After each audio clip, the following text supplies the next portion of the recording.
बताओ इन कथाओं को सुनने में अच्छा लगता है कि नहीं, मन लगता है कि नहीं। ये अंगद जी हुए हैं। ऐसे ही एक आपके पड़ोस में भक्त हुए हैं, आप जानते होंगे, निवाई जगह है, निवाई में एक भक्त हुए संत दास। निवाई तो अपने जयपुर के टोंक के बीच में ही है। संत दास भक्त हुए हैं। एक बार जगन्नाथपुरी में दर्शन करने आए जगन्नाथ जी का। हाँ, याद आ गई आपको, आपको याद आ गई। जगन्नाथ जी का दर्शन करने आए तो यहाँ जगन्नाथ जी को 56 भोग लग रहा था, तो मन में भाव आ गया। देखो, याद रखना, अगर कथा सत्संग में ठाकुर जी के सामने बैठने से हमारे मन में कोई भाव आ रहा है, हमारे मन में कोई संकल्प आ रहा है, तो आप ये मानना ये संकल्प हमारा नहीं है, ये ठाकुर जी की कृपा से आया है। उसको पकड़ना, छोड़ना नहीं उसको। इनके मन में आया कि जैसे भगवान जगन्नाथ जी का यहाँ 56 भोग हो रहा है, ऐसे ही मैं अपने यहाँ भगवान का 56 भोग जिमाऊं। राधा दामोदर जी का आज भी उसी उनकी पीढ़ी वाले सेवा करते हैं आज भी। आप बिल्कुल स्मृति में देखो, ये पहचान गए, पहुंच गए। निवाई में घटना है, राधा दामोदर जी का मंदिर है। उन्होंने यहां से जाकर, हालत अच्छी नहीं थी, धनी नहीं थी, एक दिन के लिए 56 भोग भगवान जगन्नाथ जी को लगाया।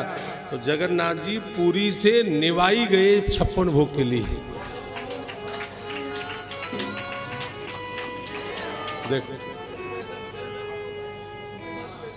हाँ? यहाँ के राजा के सपने में आए। ये सेठों से तो बचते हैं ठाकुर जी। बोलो राधे राधे।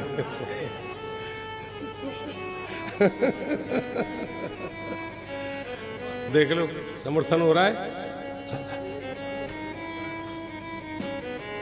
तो यहां से जगन्नाथ जी निवाई गए महाराज, 56 भोग जीमा। और 56 भोग जीम कर संत दास जी तो सोच रहे थे कि अब मेरी तो इतनी सामर्थ्य थी, भगवान को खिला दिया। अब भगवान बोले, देखो संत दास, मैं तो तुम्हारा भोग मुझे बहुत अच्छा लग रहा है, मैं तो यहाँ 2-4 दिन रुकूंगा। ठाकुर जी कह रहे, मैं तो यहाँ 2-4 दिन रुकूंगा। अब संत दास चिंता में आए, बोले प्रभु रोज रोज 56 भोग तो मेरे बस की नहीं है, मेरी सामर्थ्य नहीं है। लेकिन कैसे कहें, तो दूसरे दिन भी कैसे ही मैनेज करके, व्यवस्थित करके दूसरे दिन भी 56 भोग जमा दिया जगन्नाथ जी को। यही जगन्नाथ जी गए वो निवाई, दूसरे दिन उनको जमा दिया। अब संत दास जी सोच रहे थे कि शायद अब जीम के अब तो चले जाएंगे, लेकिन ठाकुर जी बोले मैं तो अभी रुकूंगा। मैं तो अभी रुकूंगा, मैं अभी नहीं जाऊंगा। देखो देखो कितनी बड़ी। अब संत दास जी को इतनी अक्ल थी नहीं, रेलवे का टाइम टेबल रख देते। भगवान को रिझाने वालों को संसार को रिझाने की कला नहीं आती। जिनको संसार को रिझाने की कला आती है, उनको भगवान को रिझाने की कला नहीं आती।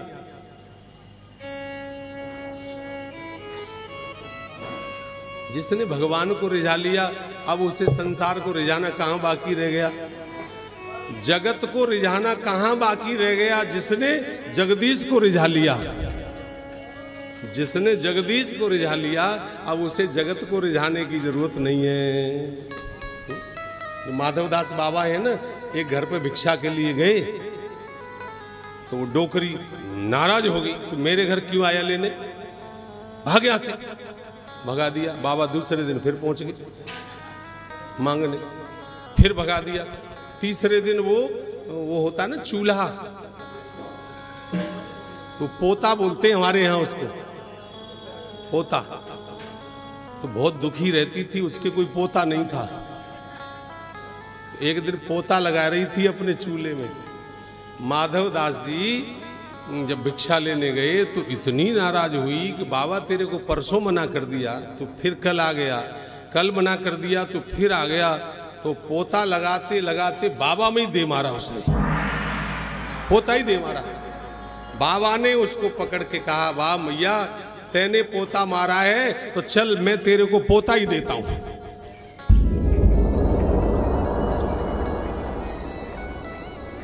बाबा ले गए, उसको साफ किया, कपड़े को बत्ती बनाई, घी लगाकर ठाकुर जी का दीपक बनाया। यही तो दृष्टि है।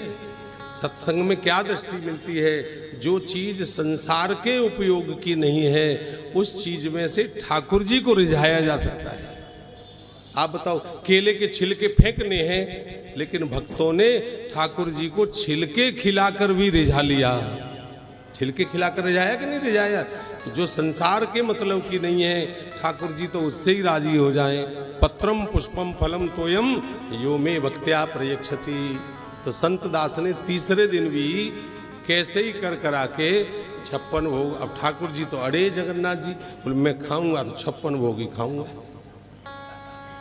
महाराज वो जीव कितना भाग्यशाली होगा जिससे भगवान स्वयं अपनी रुचि बता रहे हैं, मैं तो ये खाऊंगा, मैं तो ये खाऊंगा। तीसरे दिन भी संतदास जी ने कैसे ही व्यवस्था कर दी और ठाकुर जी को जिमाकर दंडवत प्रणाम करके कहा, प्रभु बुरा मानो चाहे भला मानो मेरे बस की नहीं है, हमारे बस की नहीं है। उसी समय ठाकुर जी ने राजा को स्वप्न में कहा, बोले राजा सुनो, मैं यहां आया हुआ हूं, यहां मेरा मन लग गया है, इसलिए तुम यहां ऐसी व्यवस्था करो कि रोज 56 भोग लगने चाहिए। हमारा मन चाहिए, अपनी व्यवस्था तो ठाकुर जी अपने आप कर लेते हैं, हम तो ये माथा बांध लेते हैं कि हम कर रहे हैं, हम नहीं कर रहे हैं। ठाकुर जी अपनी व्यवस्था अपने आप कर लेते हैं, तब से वहां व्यवस्था है। आज भी आप कभी निवाई में जाएं, वही ठाकुर जी आज भी विराजमान है। क्या नाम है?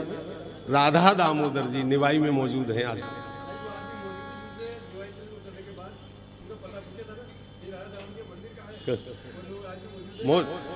और वही पीढ़ी आज भी सेवा कर रही है, वो विरासत में मिली है ठाकुर जी की सेवा। महाराज किसी को सोना विरासत में मिले, किसी को धन विरासत में मिले, किसी को मकान दुकान विरासत में मिले, उस जीव का भाग्य देखो जिसको ठाकुर जी की सेवा विरासत में मिले, भगवान की सेवा विरासत। ऐसे ऐसे दिव्य चरित्र भगवान जगन्नाथ जी के हैं, क्या बताएं आपको। एक नहीं दो नहीं, सैकड़ों चरित्र ऐसे हैं जो भगवान जगन्नाथ जी के चरणों में बैठकर अगर हम विचार करें तो महीना भर भी कम पड़ जाए। ये तो हमने बिल्कुल शॉर्ट से शॉर्ट चेष्टा करी है आपको सुनाने की, क्योंकि मन था कि थोड़ा सा वो भक्त की, उन भक्तों के चरणों में भी हाजिरी लगनी चाहिए जिन भक्तों के प्रति भगवान का ऐसा लाड रहा है, ऐसी मित्रता रही है, ऐसी उनके चरणों में होना चाहिए। तो बोलो माधवदास जी महाराज की, बोलो संत दास जी।